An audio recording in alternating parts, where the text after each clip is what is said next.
Saudações a toda a classe de negros e negras, aqui quem fala é João Marcos Bigon, seu chanceler da causa antirracista, seu professor de história, seu Martin Luther King do Rio de Janeiro, seu Otelo da Guanabara e seu Pantera Negra de Duque de Caxias, aqui do Teologia de Boteco e do Gole. Tudo bom, galera? Então, essa semana eu acho que vai ter aí, eu vou poder pedir música, porque eu acho que vão ter uns 3 vídeos meus. Na verdade, eu vou tentar gravar 3 vídeos, esse é o segundo. O Cristiano falou que vai fazer um mandrake aí, vai fundir 3 vídeos em um só, então vocês vão me ver por mais de 9 minutos pistolando aqui no YouTube ou no, sei lá onde que ele vai colocar isso. Então, nessa semana, na semana do feriado do dia 20, cachorro infernal, do dia 20 de junho, né, rolaram várias situações e assim, é muito louco, né, porque o Brasil, ele demora a ter, normalmente ele coloca as situações catastróficas e absurdas de racismo toda semana, uma atrás da outra. Mas tem semana que fica meio cá, né, só o de sempre, né? E aí tem semanas que acontece um monte de coisa uma atrás da outra, né? Essa semana, a semana que eu tô falando, né, no caso, dessa semana do dia 20 e tudo mais, aconteceram, na verdade, a semana do dia 20, ela foi a semana... É uma semana que sucedeu a semana em que o Ministério da Educação fez uma propaganda sobre entrada na universidade extremamente racista, com uma diagramação porca que qualquer idiota de, sei lá, não vou falar aqui que um adolescente faria isso porque eu acho sacanagem, mas qualquer pessoa que sabe fazer montagem no Paint, que já usou o Orkut, saberia fazer essa diagramação, né? Onde uma menina... uma menina branca, não, uma menina negra, ao entrar para a faculdade e ter o diploma na mão, ela passa a ser branca, é quase uma transmutação, né?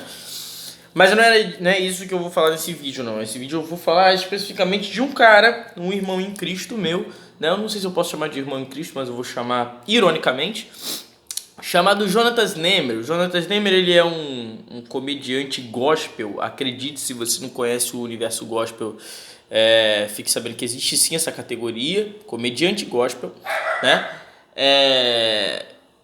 Que famoso, inclusive, acho que um dos maiores, talvez, comediantes gospel do país, assim. Ele é um dos caras que foi meio pioneiro nesse estilo, nessa forma de arte evangélica, né? Do mercado gospel. Porque na real a gente está falando disso, a gente não está falando de religião. Esses caras não têm nenhum tipo de comprometimento com a fé quando eles fazem humor. Eles estão basicamente querendo criar um nicho para fazer dinheiro e talvez cooptar pessoas para a igreja deles, não para o evangelho, para a causa de Jesus, qualquer parada dessa. Mas o Jonatas Nemer, ele ressuscitou essa semana que passou um vídeo que ele gravou, sei lá em que ano, 2014, sei lá, em que ele fazia uma paródia de uma música do Thiaguinho e ele fazia blackface. Bem, vamos lá, estamos em 2019, eu acho que qualquer pessoa minimamente alfabetizada que usa a internet, que nasceu pelo menos da década de 80 pra cá, que eu acredito que é o caso desse rapaz, sabe que blackface... Talvez não saiba nem que blackface é criminalizado em muitos países, como os Estados Unidos, mas pelo menos deve ter um tipo de conhecimento de que falta de educação, falta de bom senso, falta de cuidado, né? Falta de decoro se pintar de marrom para imitar uma pessoa negra. Esse é o tipo de humor que o Cacete Planeta não fazia isso, se eu não me engano, né? Não sei. Mas esse é o tipo de humor que o Brasil, a televisão brasileira, as TVs abertas brasileiras já abandonaram há bastante tempo.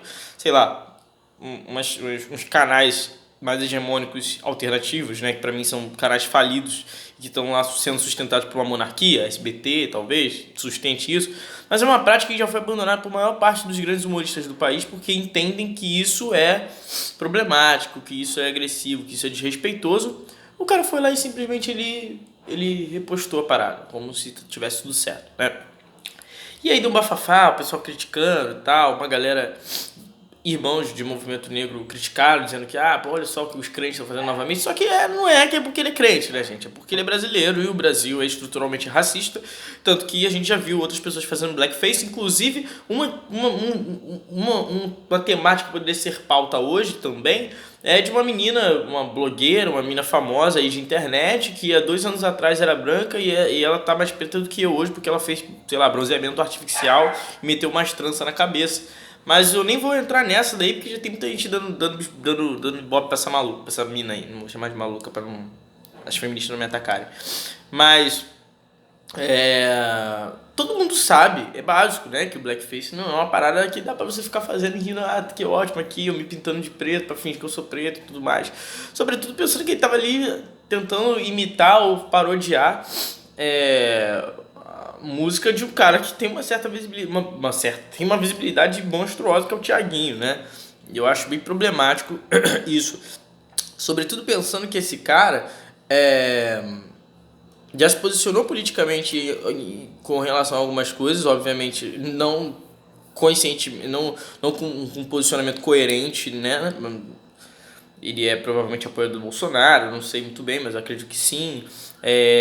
Porque já fez alguns vídeos meio que tentando criar um lance lá de crítica ao PT e tal. Mas ele já se pronunciou com relação àquele lance do jornal francês que fez uma série de charges. Esqueci o nome. Charlie Hebdo, não sei, Charlie Hebdo, não lembro o nome exatamente, que teve até um atentado, né? Eu não lembro. Mas ele se pronunciou dizendo que tinha o humor tinha alguns limites que eles cruzaram e tal, a fronteira do humor, babá. Obviamente ele estava falando isso porque os caras fizeram uma charge de, sei lá, acho que de Maomé enfiando uma parada na bunda de Jesus. Umas coisas assim. E aí, óbvio, ele como um bom cristão, né? Defensor da fé, o último cruzado, foi lá defender, porque Jesus e Deus precisam muito da defesa desse tipo de cara, de um humorista que faz paródia no YouTube.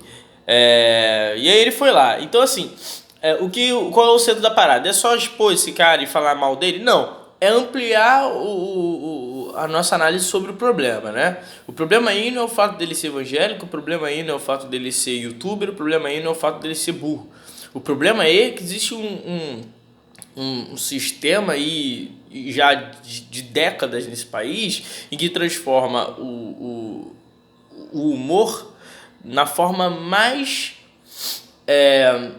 na tecnologia mais bem elaborada de propagação do racismo no país, que é o racismo recreativo. Por quê? O brasileiro com essa fama que ele tem, que ele sobretudo ele adora ter pra si, né? De bonachão, de engraçado, de maneirão e tudo mais, né? E eu sou carioca, sei do que eu tô falando. Ele gosta muito de colocar sobre si a ideia de que ele tá brincando o tempo todo e que ele tá bem o tempo todo com as coisas. E aí surgem uns caras desses que tentam fazer humor com as coisas mais absurdas possíveis, né? Só que aí é que tá, né? O humor desses caras é bem seletivo, só pode ser com determinado tipo de coisa. E aí é que entra o lance do racismo, porque os problemas estruturados na sociedade brasileira e perpassados por todas as áreas, eles se projetam inclusive nesse tipo de comportamento. Na verdade, no Brasil, esse tipo de racismo ele é o mais clássico, porque ele vem da infância, vem pela escola, vem na adolescência, ele se propaga na adolescência, né? E depois ele se estrutura em outras áreas um pouco mais violentas, um pouco mais graves. Não que essa não seja, porque eu também acho bem grave. Mas eu acho que o que a gente tem que analisar aqui é o fato desse cara ser produtor de mídia, produtor de entretenimento e um entretenimento religioso e tá propagando esse tipo de pensamento, que é o do racismo recreativo, esse tipo de comportamento do racismo recreativo, numa forma ali de entretenimento para pessoas de um segmento religioso, ou de entretenimento nem para pessoas de um segmento religioso, mas de entretenimento geral, né? E as pessoas normalizarem, ou não normalizarem, ou ele mesmo normalizar e falar que, não, foi só uma brincadeira, vocês pegam pesado, ou isso é mimimi e tudo mais. Que é o que a gente já sabe que essa galera fala. Eu acho que eu não tô falando nada de muito novo pra vocês aqui. Eu acho que esse vídeo é mais pra expor essa situação e ampliar um pouco a nossa análise de que o problema nesse caso, e eu tô falando isso também como um cara que estuda religião e raça, o problema não tá dentro da religião, a religião não cria o racismo tá na sociedade e a religião replica. Então esse cara não tá fazendo isso porque ele é religioso, porque ele é ignorante, enfim. Existe uma estrutura social que possibilita que esse cara faça esse tipo de brincadeira. Mas enfim, acho que é isso. Um beijo negro, sorriso negro, um abraço negro, boa semana pra vocês e é nóis!